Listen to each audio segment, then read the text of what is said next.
आणि आजच्या दिवसभरातली अत्यंत महत्त्वाची बातमी, समलिंगी विवाहाला कायदेशीर दर्जा मिळणार का या प्रश्नाचं उत्तर काही वेळात मिळणार आहे.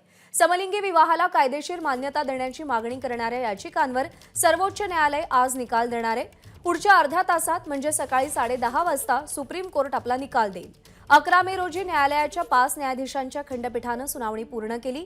सुनावणीमध्ये याचिकाकर्त्यांनी समलिंगी लग्नाला कायदेशीर मान्यता मिळावी असा आग्रह धरला होता. तर केंद्र सरकारनं समलिंगी जोडप्यांना विवाहाचा दर्जा न देता त्यांना काही अधिकार देण्याचा विचार केला जाऊ शकतो असं म्हटलं होतं. आणि आजच्या निकालासंदर्भात चर्चा करण्यासाठी याचिकाकर्ते समीर समुद्र थेट अमेरिकेतून आपल्यासोबत आहेत. समीर, नमस्कार, आपलं स्वागत आहे एबीपी माझामध्ये. नमस्कार. नमस्कार. पहिला प्रश्न हाच आहे की तुम्ही एक याचिकाकर्ते आहात या सगळ्यामध्ये. आजच्या निकालाकडून काय अपेक्षा आहेत तुमच्या? अ, मला खूप आशा आहेत, कारण ज्या प्रकारे निकालाचं कामकाज चाललं आणि ज्या प्रकारे सुप्रीम कोर्टातल्या जजेसनी प्रश्न विचारले दोन्ही बाजूना, आमच्या बाजूना आणि विरुद्ध बाजूना, त्याच्यावरून मला पहिली गोष्ट निकाल प्रक्रिया खूप चांगली झाली याचं समाधान आहे. मला त्यामुळेच आशा आहे की राईट साइड ऑफ हिस्ट्री ज्याला इंग्लिशमध्ये म्हणता येईल, किंवा दूरदृष्टीने विचार करता जी योग्य बाजू आहे किंवा जी बरोबर बाजू आहे ती पुढे येईल आणि त्या दृष्टीने निकाल आमच्या बाजूनी लागेल.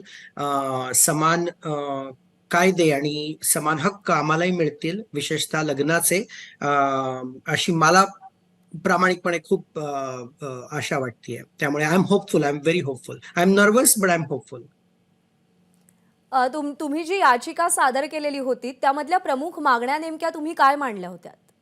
सो त्याच्यात प्रमुख मागणी हीच होती की हिंदू मॅरेज ऍक्ट आणि special marriage act, especially foreign marriage act जे आहे, त्याच्या अंतर्गत आम्हाला समान लग्नाचे हक्क हवेत. मग त्यात म्हणजे एक पार्टनरला इंडियन सिटीजन असेल, एक US सिटीजन असेल तर सेम राईट्स जसं स्ट्रेट कपल्स मध्ये होतं तर त्यांना विसा किंवा इतर गोष्टींना प्रॉब्लेम येत नाही. तर तसंच आमचंही बेसिकली आमचं जे अमेरिकेत लग्न झालं आहे आणि त्या लग्नामुळे आम्हाला जे अधिकार मिळालेले आहेत ते जसेच्या तसे अधिकार आम्हाला जे इतर लग्न झालेल्या जोडप्यांना मिळतात ते मिळणं अपेक्षित आहे. मग त्याच्यात सगळेच राईट्स येतात, म्हणजे inheritance rights, adoption rights, basically legally जे जे काही अधिकार आहेत जे इतर जोडप्यांना मिळतात लग्नाच्या ह्यानी, ते सगळेच आम्हाला मिळावेत. मग त्यात इमिग्रेशन आहे, त्यात अडॉप्शन आहे, त्यात इनहेरिटन्स, प्रॉपर्टी, किंवा इवन ॲज सिम्पल ॲज बँकेत लोन घेताना जॉईंट ॲप्लिकेशन, एक जोडीदार म्हणून, तर हे सगळेच अधिकार आमची तीच अपेक्षा आहे. 2018 साली ज्यावेळी कलम 377 रद्द केलं होतं, गुन्हेगारीचं कलम रद्द करण्यात आलेलं होतं, त्याच्यानंतर आता विवाहाच्या मान्यतेसाठी याचिका केली गेलेली होती. जर दोन समलिंगी लोक एकत्र राहत असतील पण जर त्यांना विवाहाची मान्यता नसेल तर कोणकोणत्या मूलभूत समस्या उभ्या राहतात आणि कोणकोणत्या गोष्टींना तोंड द्यावं लागतं समाजात वावरत असताना? त्याच्यात लीगल राईट्स ते आहेत, ही पुढची गोष्ट आहे. माझ्या दृष्टीने प्राथमिकता त्या जोडप्याला सगळ्याच बाबतीत लपून राहावं लागतं. त्यांचं नातं समाजासमोर उघडपणे बोलता येत नाही. मग त्यात अगदी छोट्यातली छोटी गोष्ट, अगदी तुमच्या घरात ज्या बाई कामाला येतात त्यांना तुम्ही काय सांगणार? कारण आम्ही 3 वर्ष भारतात राहिलेलो, त्यामुळे आम्ही या सगळ्या प्रॅक्टिकल गोष्टींचा खूप अनुभव घेतलेला आहे. तर त्यामुळे घर घेताना अडचणी, घर घेताना तुम्ही जे काही आहे ते स्पष्टपणे सांगू शकत नाही. जर सांगितलं तर लोक काय म्हणतील, किंवा इतर भाडेकरू म्हणजे लँडलॉर्ड्स काय म्हणतील.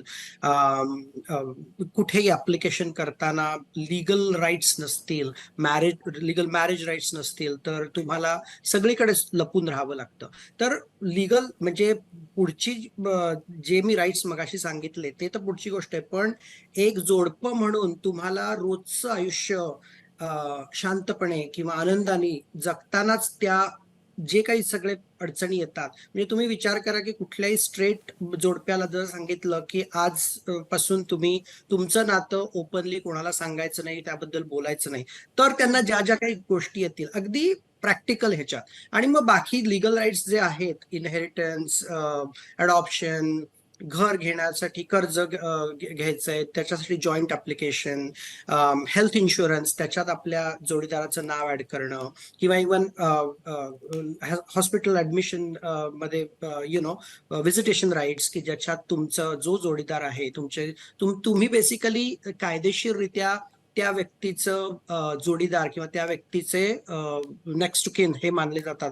तर ते कुठेच आम्हाला मिळत नाही. तर या सगळ्या गोष्टी ज्या आहेत, म्हणजे legal recognition plus societal recognition. कारण कसं होतं, हे एकदा रेकॉग्निशन असेल की LGBTQ इंडिव्हिज्युअल सुद्धा खूप आत्मविश्वासाने समाजात वावरतात. ते स्वतःबद्दल आत्मविश्वासाने त्यांच्या नात्याबद्दल सांगतात. आजही कित्येक मुलं मुली दडपून राहतात, भीतीने राहतात, किंवा स्वतःबद्दल ओपनली आउट होत नाही.